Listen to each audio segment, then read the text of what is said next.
आप परम वैष्णव हैं और वैष्णव भगवान को बहुत प्रिय होता है, बहुत प्रिय होता है, बहुत प्रिय होता है। शिवलिंगानी सहस्राणी सालग्राम शतानि च द्वादश कोटि विप्रणाम सपच एक वैष्णव। शिवलिंगानी सहस्राणी 1000 शिवलिंगों का पूजन करो 1000 दिन, जितना उसका तुमको फल मिलेगा। 100 दिन सारे राम भगवान की पूजा करो, जितना उसका तुमको पुण्य मिलेगा। द्वादश कोटि विप्रणाम 12 करोड़ ब्राह्मणों का पूजन करने से जो फल मिलेगा, स्वपच एक वैष्णव, एक चांडाल वैष्णव के पूजन से मिल जाता है वो फल। लेकिन वैष्णव की कोई जाति नहीं होती है, ये भी मैं आपको साथ साथ बता दूं। वैष्णव एक ब्राह्मण भी हो सकता है, वैष्णव एक क्षत्रिय भी हो सकता है, वैष्णव एक शूद्र भी हो सकता है, वैष्णव एक वैश्य भी हो सकता है। मानो विष्णु रियमिति वैष्णव, जो भगवान विष्णु को माने, भगवान श्री कृष्ण को माने, भगवान श्री राम को माने, वो वैष्णव है। तो हम सब वैष्णव हैं। और आपने शायद महाभारत के पर्व में ये सुनी भी होगी, जब गौरव और पांडवों का युद्ध हुआ,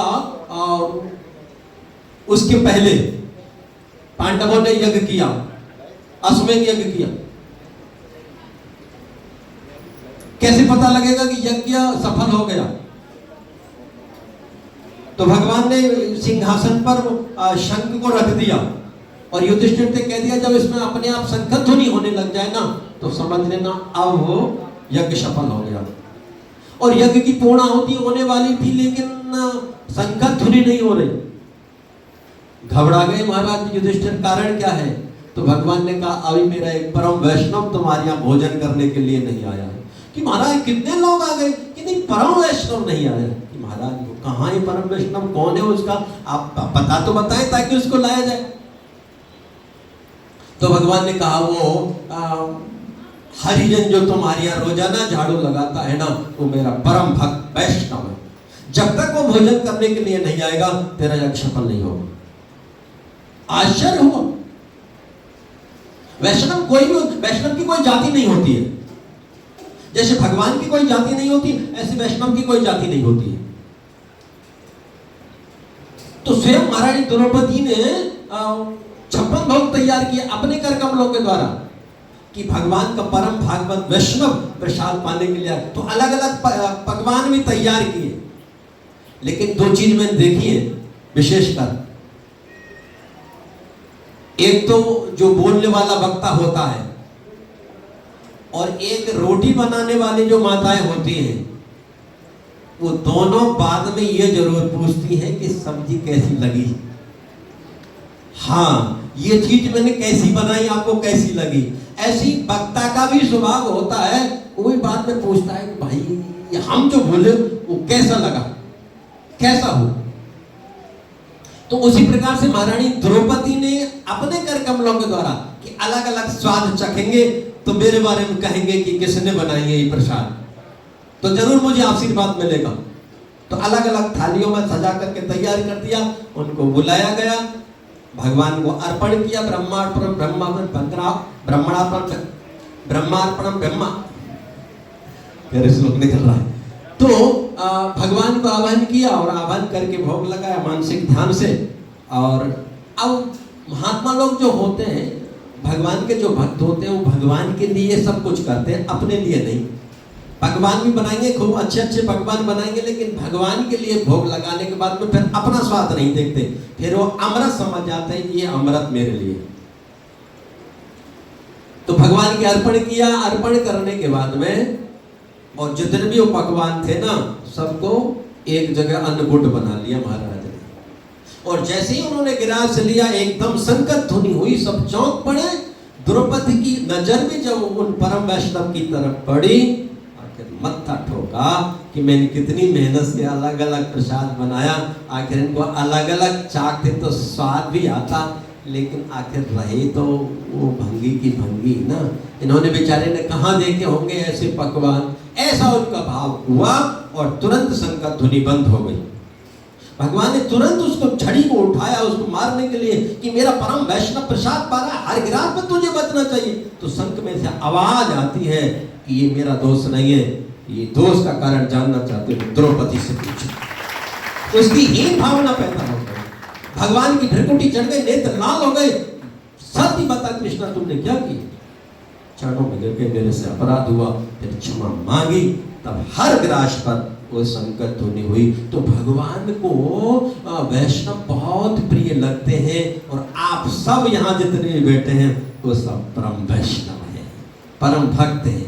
तो ये इन वैष्णवों में 4 संप्रदाय, उन 4 संप्रदाय में हमारी निम्बार्क संप्रदाय, वैसे हंस संप्रदाय भी कह सकते हैं, निम्बार्क संप्रदाय भी कह सकते हैं, क्योंकि हंस भगवान से चली। जब ये सृष्टि का प्रारंभ था ना, ये फोन किसी का है भाई? किसी का फोन है, ये ले लेना है। तो जब सृष्टि का प्रारंभ हुआ तो ब्रह्मा से 4 पुत्र हुए मानसिक, सनक, सनंदन, सनातन, सनत कुमार, जिनको आप जानते हैं। ब्रह्मा ने कहा कि अब तुम संतान पैदा करो। उन्होंने कहा है कि ये बहुत भागों में हमको नहीं पढ़ना, हम तो भजन करना है, भजन के लिए आए हैं तो भजन ही करना है। अब भजन करने के लिए कोई गुरु चाहिए, क्योंकि गुरु में भवने तरे न कोई, जो भी रंज संघर्ष होई, बिना गुरु के कल्याण हो नहीं सकता। अब समस्या खड़ी हो गई, गुरु किसे बनावे? सृष्टि का आरंभ है। तो स्वयं भगवान श्री कृष्ण ने हंस का रूप धारण किया और हंस बनकर के स्वयं भगवान आए और उन्होंने उनको गोपाल मंत्र प्रदान किए। जुगल मंत्र, राधे कृष्ण कृष्ण कृष्ण राधे राधे, राधे श्याम श्याम। एक और जो गोपाल मंत्र अष्टाक्षर मंत्र है, अष्टादशाक्षर मंत्र है, 18 अक्षर का मंत्र है, ये उनको प्रदान किया। तो वहां से हमारी संप्रदाय चली है।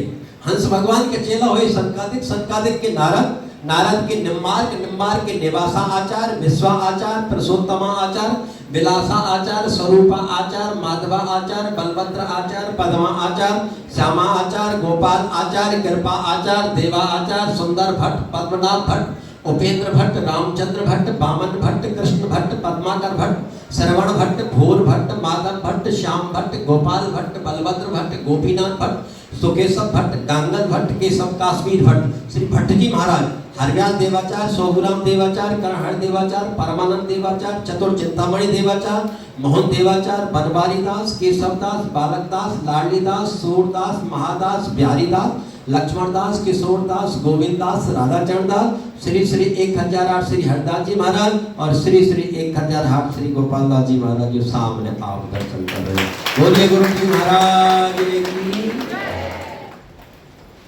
54 पीढ़ी पे हूं मैं, इतनी पीढ़ी व्यतीत हो चुकी। ये हमारी संप्रदाय है, इसको निम्बार्क संप्रदाय भी कह सकते हैं, इसको हंस भगवान, हंस संप्रदाय भी कहते हैं, क्योंकि हंस भगवान से चली। ये निम्बार्क भगवान जो सामने आप सुदर्शन चक्र के अवतारी हैं। भगवान ने स्वयं इस धरा पर जब जब धर्म का प्रचार करना होता है तो स्वयं परमात्मा किसी न किसी रूप में आकर के अपने पहले पार्षदों को भेजते हैं, उसके बाद में स्वयं आते हैं। तो ये निम्बार्क भगवान साक्षात सुदर्शन चक्र का ही अवतार है जो सामने उधर निम्बार्क भगवान है, इधर ये पूज्यपाद हमारे गुरुदेव भगवान है। बोलो गुरु जी महाराज। अब गुरु जी की पूजा कर लेता हूँ।